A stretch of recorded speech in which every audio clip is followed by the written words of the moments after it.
Hello friends, welcome back to our channel London బ్రతుకులు.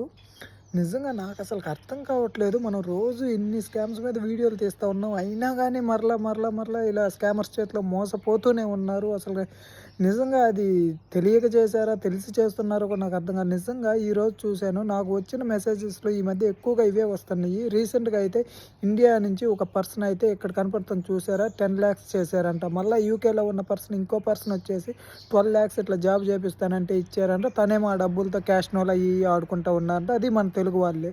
సరే అదంతా పోని, రీసెంట్గా మా చెల్లెలు ఒక అమ్మాయి, యశస్విని అనే ఒక అమ్మాయి, తనకేదో నీడ్ ఉంటే గ్రూప్లో అయితే మెసేజ్ చూసిందంటే ఇక్కడ కనపడుతుంది చూసారా, ఈ గ్రూప్లో అయితే మెసేజ్ చూసింది. సో తను ఆ పర్సన్కి అయితే పౌండ్స్ ఐఎన్ఆర్ అయితే ట్రాన్స్ఫర్ చేసింది. ట్రాన్సాక్షన్ చేసిన ఐడి ప్రూఫ్స్ కూడా మనకు పెట్టింది. తర్వాత మొత్తం అయిపోయిన తర్వాత తనైతే కాల్ లిఫ్ట్ చేయట్లేదంట. సరే కాల్ లిఫ్ట్ చేయట్లేదని వాళ్ళ ఫ్రెండ్ త్రూ మెసేజ్ చేసింది. మెసేజ్ చేస్తే తను ఎంత ఎంత నీచంగా మాట్లాడుతున్నాడంటే, నిజంగా బ్రదరు, నువ్వు ఒక తల్లికి పుట్టిన పిల్లాడివే కదా బ్రదరు, అసలు నిజంగా అట్లా ఎట్లా మాట్లాడబోద్దు? నువ్వు డబ్బులు తీసుకొని మోసం చేసి కూడా అసలుకి మదర్ ఫక్ ఏంది అసలు. నిజంగా నాకు అవి నా నోట అనంటే నాకు చాలా చండాలంగా ఉన్నాయి. నిజంగా ఇక్కడ కనపడుతుంది చూసారా, మరి ఇంత దారుణంగా డబ్బులు తీసుకొని కూడా మోసం చేసి కూడా మళ్ళీ అదే పర్సన్ ఆఫ్టర్ 15 days తర్వాత మళ్ళీ గ్రూప్లో మెసేజ్ పెడుతున్నాడంట.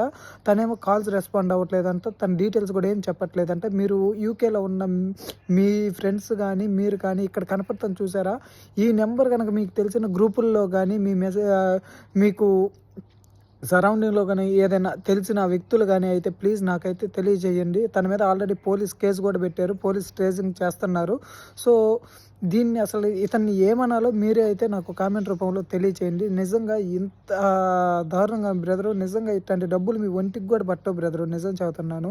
ఇట్లా తెలుగు పిల్లవాళ్ళని మీరు తెలుగు వాళ్ళు ఇవన్నీ మోసం చేయడం అనేది అది మరీ నీచాతి నీచం. సరే, thanks for watching my videos guys. Please be careful. ఎందుకంటే తెలియని వ్యక్తుల దగ్గర ఎప్పుడు కూడా డబ్బులు తీసుకోవద్దు.